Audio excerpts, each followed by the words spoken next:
Welcome అండి. ఇప్పుడు చూడండి, ఇక్కడ నేను ఒకటి ఫ్రూట్ బౌల్ చూపిస్తున్నాను.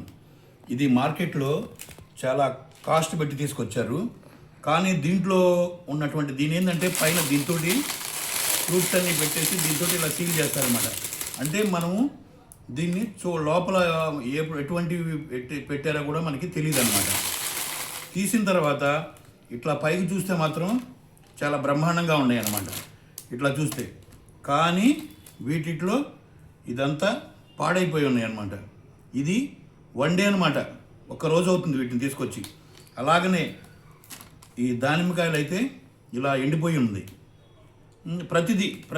ప్రతి ఐటము అలానే ఉన్నమాట. కర్బూజా ఇది చూడండి ఎంత షింక్ అయిందో. ఇది ఈ విధంగా ఉన్నాయి అన్నమాట ఇవి. ఇలాంటి వాటిని అందుకనే మీకు కస్టమర్స్కి చెప్పేది ఏంటంటే, వీటికంటే స్పాట్లో మనం ఇలా తయారు చేసి ఇవ్వమనండి వాళ్ళు తయారు చేసి ఇస్తారు స్పాట్లో. అక్కడ వాళ్ళు తయారు చేసినవి కాకుండా స్పాట్లో అడిగితే మంచిగా ఉంటుందని నా మనవి. ఇలాంటివి తీసుకొని ఎవరు మోసపోవద్దు. ఇట్లాంటివి కొన్ని చోట్ల జరగవచ్చు. ఇక వాళ్ళు చేసిన వాళ్ళకి ఏంటంటే రెండోసారి మళ్ళీ వాళ్ళ దగ్గరికి వెళ్ళరనమాట. Thank you very much.